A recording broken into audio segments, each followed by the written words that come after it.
আজকের গল্প এক বিশাল হাতি বাবুকে নিয়ে। এই গুহাটা কত বড়! আমি তো একাই থাকি এখানে, খালি খালি লাগে। যদি এটাকে ভাড়া দিই তাহলে কেমন হবে? যারা গরমে কষ্ট পাচ্ছে, বৃষ্টিতে ভিজে যাচ্ছে, তারা যদি এখানে আসে, আমি একটু আয়ও করতে পারি। হাতি বাবু খুব বুদ্ধিমান, বিশাল শরীরের মতোই তার মনও বড়। সে শুরু করল গুহা ভাড়া পরিষেবা। হাতি বাবু গুহার একপাশে একটি সাইনবোর্ড লাগিয়ে দিল।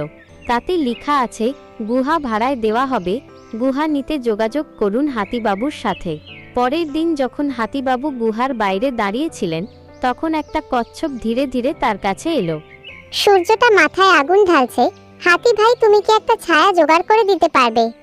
আমার গুহা তো তোমার জন্য একদম পারফেক্ট, ভেতরে অনেক ঠান্ডা, চলো দেখাই। ঠিক তখনই একটা খরগোশ দৌড়ে আসে।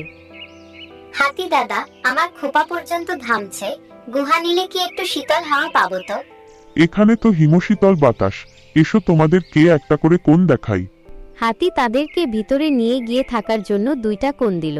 কিছুক্ষণ পর একটা বানর এলো, বানরকেও থাকতে দিল।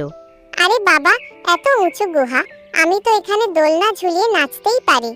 হাতি বাবু সবাইকে জায়গা ভাগ করে দেয় এবং কয়েকটি নিয়ম বলে দেয়।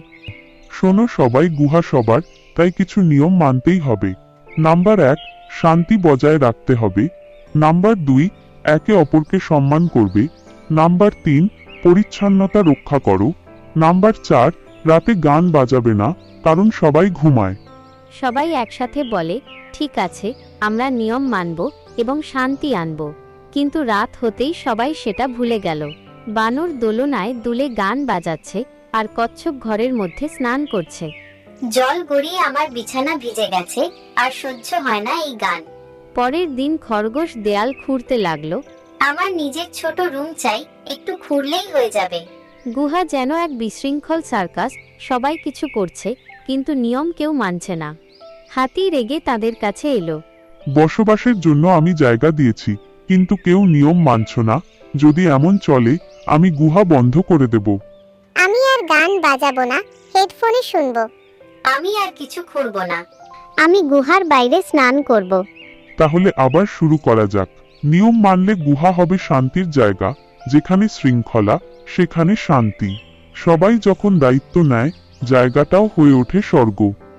রাতে খরগোশ শান্তিতে ঘুমাচ্ছে, কচ্ছপ বই পড়ছে, বাঁদর হেডফোনে গান শুনছে, হাতি কোনায় বসে মৃদু হাসছে। স্বাধীনতা মানেই যা খুশি করা নয়, বরং দায়িত্ব নিয়ে চলা, তবেই তো আসে শান্তি। সবাই চায় স্বাধীনতা, কিন্তু স্বাধীনতা মানে যদি হয় শুধু নিজের মতো চলা, তবে সমাজে বিশৃঙ্খলা হয়। এই গল্প থেকে শিখলাম যে দায়িত্ব ছাড়া স্বাধীনতা মানে বিশৃঙ্খলা, শৃঙ্খলা মানেই শান্তির পথ। যত বড় জায়গায় হোক, নিয়ম না মানলে তাতে সুখ নেই। গল্পটি ভালো লাগলে লাইক, শেয়ার এবং সাবস্ক্রাইব করতে ভুলবেন না।